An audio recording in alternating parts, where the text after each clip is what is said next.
श्री दत्तप्रबोध अध्याय 17. मागील अध्यायामध्ये आपण पाहिलं दत्तगुरूंनी गृहस्थाश्रम आणि ब्रह्मचारी आश्रम या दोन्हींमधला फरक आणि कोणता आश्रम कोणी स्वीकारावा हे आपणाला सविस्तरपणे सांगितलं. आता त्या पुढील कथा. आपल्या मातेनं आपल्याला परवानगी दिल्याचं पाहून दत्तात्रेयाला आनंद झाला आणि त्यांनी मातेला सांगितलं की स्वतःच्या पतीला म्हणजे अत्रेमुनींना शरण जा, त्यांना गुरु मान आणि त्यांच्या सहवासात स्वतःचा उद्धार करून घे. तरच या मायामोहाचा नाश होईल, षडरिपूंवर विजय मिळवता येईल आणि मन निर्मम निर्मोही होईल. कारण काम, क्रोध, लोभ, मोह, मद, मत्सर, दंभ यांच्यापुढे मनाला नाना विकार होतात. स्वहिताचा दरवाजा बंद होतो. जसा कोसला आपल्या स्वतःभोवती कोश करतो आणि त्यातच बंदिस्त होऊन परत फिरण्याच्या मुक्तीचा मार्ग बंद करून टाकतो, तसंच विकारवशतेमुळे मानवाचं होतं. तो मायेमुळे मी माझं माझं करू लागतो, विषयात रमू लागतो आणि स्वतःची विटंबना करतो. पण या विटंबनेचं दुःख ज्याला माहीत आहे असा दृढ निश्चयानं मागे राहतो, विकाराला जिंकतो आणि दुसऱ्यासही ते जिंकण्यास शिकवतो. खळखळत्या नदीच्या पाण्यालाही उतार घातला आणि पाणी दुसरीकडे वळवून घेतलं की त्याचा उपयोग होतो. आणि म्हणूनच म्हणतो, उतार्यापासून पहिले तरी जाणं सर्वस्वी अशक्य आहे आणि प्रत्यक्ष तुझे पतिदेवच भवसागर तारू सद्गुरू आहेत. त्यांना तू अनन्य भावानं शरण जा आणि भ्रांत कल्पनांचा त्याग कर. अनसूया म्हणाली, तुझं हे बोलणं माझ्या मनाला एक नवा प्रकाश देत आहे. पण आणखी एक विनंती की तू जे अनेक गुरु केलेस ते किती आणि कोणते, त्यांनी तुला काय काय उपदेश केला तेवढं मला सविस्तर सांग. दत्तात्रेयानं मातेच्या म्हणण्याला मान दिला आणि सांगितलं की ज्यावेळेस मी ब्रह्मचार्य व्रत घेऊन यात्रा भ्रमणास निघालो तेव्हा प्रथम मला यदू भेटला.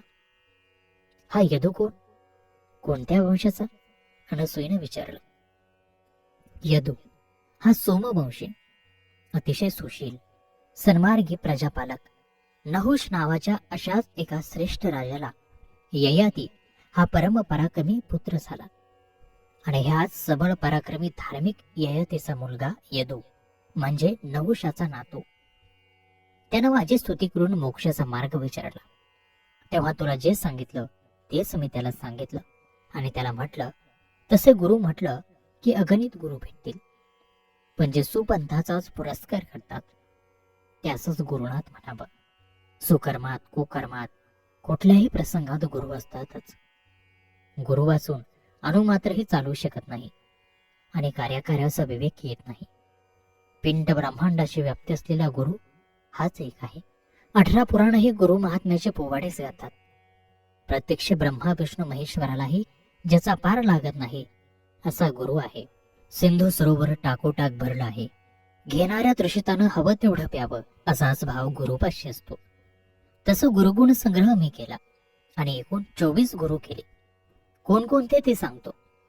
पंचमहाभूत म्हणजेच पृथ्वी, वायू, आकाश, जळ, अग्नी, शीतांश, त्यानंतर गभस्ती, कपोत, अजगर, सिंधू नदी आणि दिव्यावर झेपावणारा पतंग, मधुमक्षिका, हरिण, मासा, सुंदर वेश्या, टिटवी, लहान ग अभ्रक आणि कुमारी.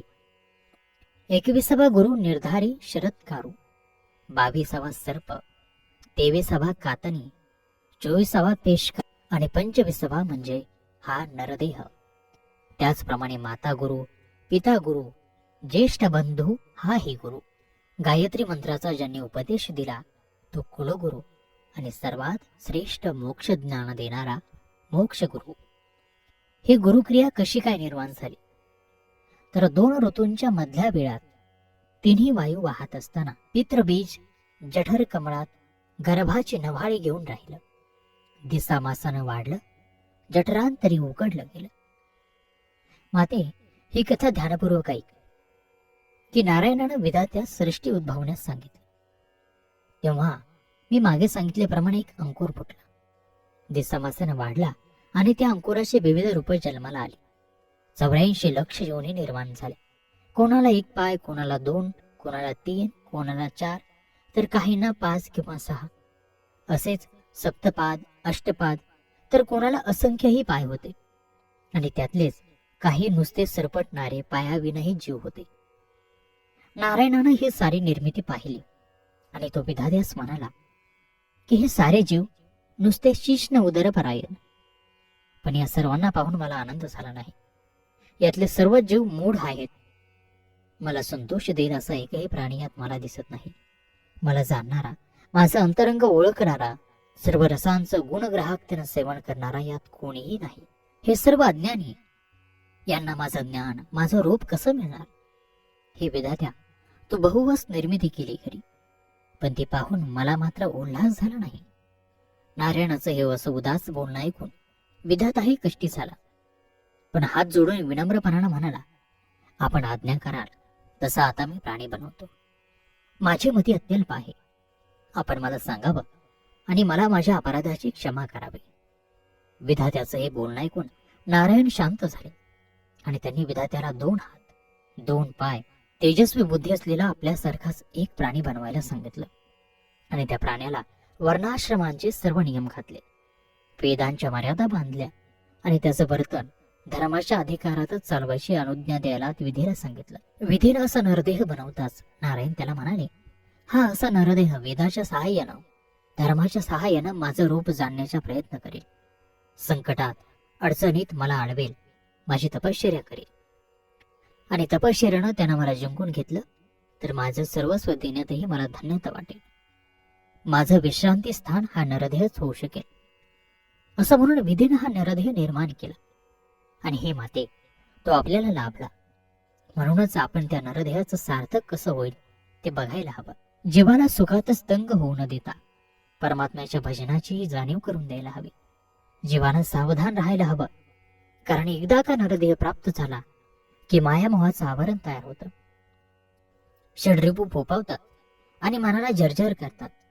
तशाच आशा, कल्पना, तृष्णा, मनीषा मायावीपणानं भोर पाडतात. वासना, कामना भुरळ घालतात आणि लोभ, मोह, विटंबना करतात. नाना विकारांचं द्वंद्व वाढतं.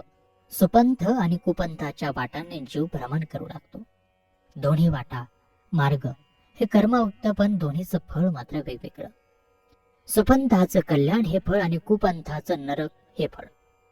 हे फळ ज्याच्या त्याच्या मगदोराप्रमाणे ज्याच्या त्याच्या पदरी यम बांधतो आणि 84 लक्ष योनींचा प्रवास भाळी येतो. एकेका योनीत कोटी कोटी फेरे घ्याव्या लागतात. अनेक दुःख, अनेक यातना भोगाव्या लागतात. म्हणून हे जीवा, कुकर्माचा पंथ न धरता सुकर्माचा पंथ धर. असा हा विधात्यानं केलेला उपदेश ऐकून नवीनच निर्माण झालेला तो मानव प्राणी अतिशय घाबरला. त्यानं विधीचे पाय धरले आणि सांगितलं, हे मला काहीही नको. यामुळे लोभामोहाला बळी पडेल. हे समर्थ षड्रिपू माझ्यावर मात करतील आणि मग मी एकटा धीराने या सर्वांना कसं तोंड देऊ? मला सुखही नको आणि या सर्वांशी एकट्यानं सामना देणंही नको. असं म्हणून मानवानं विधात्याचे पाय धरले. विधीनं त्याला समजवलं आणि धीर दिला की जर धर्म मार्गाने चाललास, सुपंथ आचरलास तर तुला सुख मिळेल.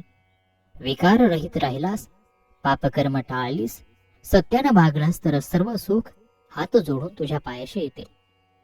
मानवानं विधात्याला विचारलं, कोणतंच कर्म माहीत नसताना आम्ही कोणता धर्म पालन करावा, कोणत्या धर्माचं आचरण करावं आणि सर्वात मूळ प्रश्न, धर्म कशाला म्हणावा?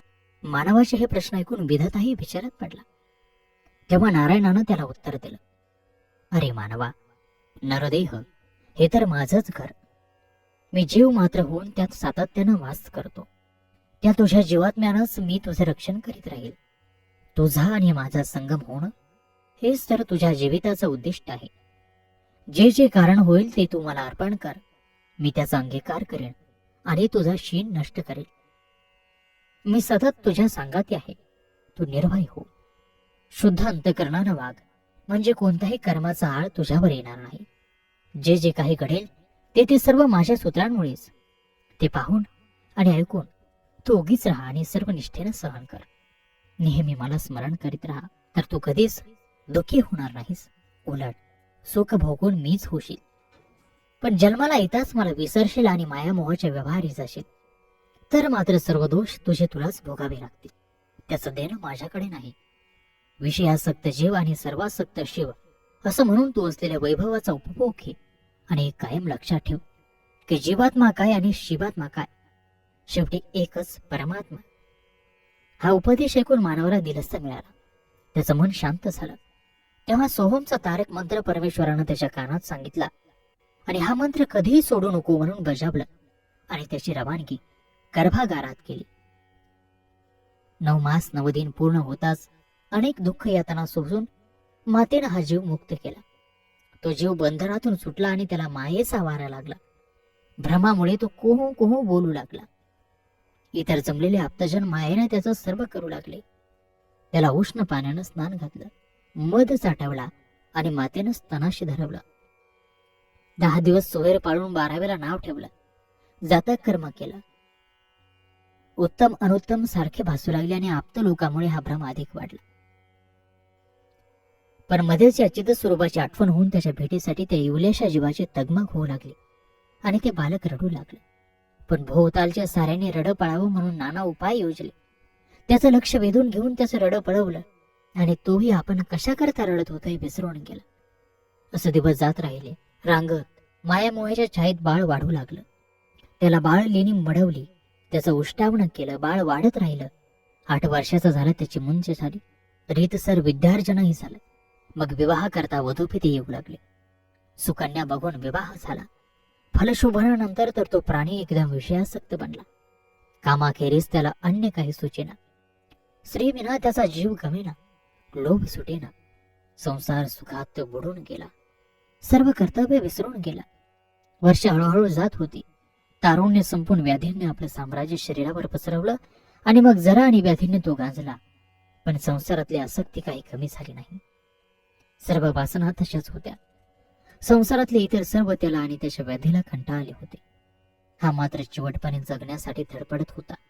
पण त्याचे दिवस संपले. यमदूत त्याला नेण्यासाठी आले आणि नरकामध्ये घेऊन गेले. असं हे जन्म मरणाचं अतीव दुःख. यात कोणत्या प्राण्याला सुख? जो सोहमचा ध्यास घेतो आणि स्वात्म सुखात रमतो त्यालाच हे जन्माचं सुख प्राप्त होतं. आणि माते आणि हे सुख मिळवण्यासाठीच मी ह्या संसारात न पडण्याचा मार्ग स्वीकारला. मुक्तपणाच्या साधनानं मी सदृढ वैराग्य अंगी बाणवीत भोगाचा त्याग करून विवेक संगपत करेन. माझ्यावरचं मोठेपणाचं ओझं उतरवलं, भेदाभेद नष्ट केले आणि सर्व प्राणी मात्रात भूतमात्रात एकत्व स्थापण्याचा प्रयत्न केला आणि आपल्याला नरदही मिळवला. त्याचं सार्थक करता आलं पाहिजे या भावनेनं मी झपाटलो. पण मनात अनेक विचारांचे द्वंद्व माजले. षड्रिपू छळू लागले. पंचविषय मोहवू लागले. अशा लोभानं मन भ्रमू लागलं. ही भ्रमंती कशी थांबवावी हे कळेना. याचं निवारण कसं करावं हे समजेना. जे जे कर्म करायला जावं त्यामुळे अहंभाव वाढतो आहे लक्षात आला आणि म्हणून विचार करून विवेक गुरु करून मी सरितेकडे धाव घेतली आणि तिच्यात डुबलो. तेव्हा माझ्या हाती तुंबनी फळ आलं. दरिद्री माणसाच्या हातात द्रव्य घट यावा तसं मला झालं आणि मी त्या सरितेचं अमृतपान केलं. माझे सर्व विकार डंख त्यामुळे शमले आणि निश्चयाने मी घरी परतलो. अष्टसात्विक भावांनी अत्रींच्या पायी आलो आणि दयाळ सद्गुरूंनी माझ्या मस्तकी अभयकर ठेवून माझे त्रिविध ताप नष्ट केले. सर्व ज्ञान दूर केलं आणि माझं मन अद्वय आनंदानं उल्हासित केलं. मी तो पण नष्ट केलं आणि त्यांच्याच कृपेनं मी विश्वंभर झालो. मीच विश्वमय झालो. म्हणून म्हणतो माते, तोही अनन्य भावन अत्रींना शरण जा आणि जन्म मरणाच्या फेऱ्यातून मुक्त हो. सद्गुरू अनंत दयासागर आहेत. त्यांच्या कृपेनं तू पूर्ण सुखी होशील. सोहमच्या ध्यासात लीन होशील. आणि अशा प्रकारे श्री दत्त प्रबोध ग्रंथातील 17वा अध्याय या ठिकाणी समाप्त होत आहे.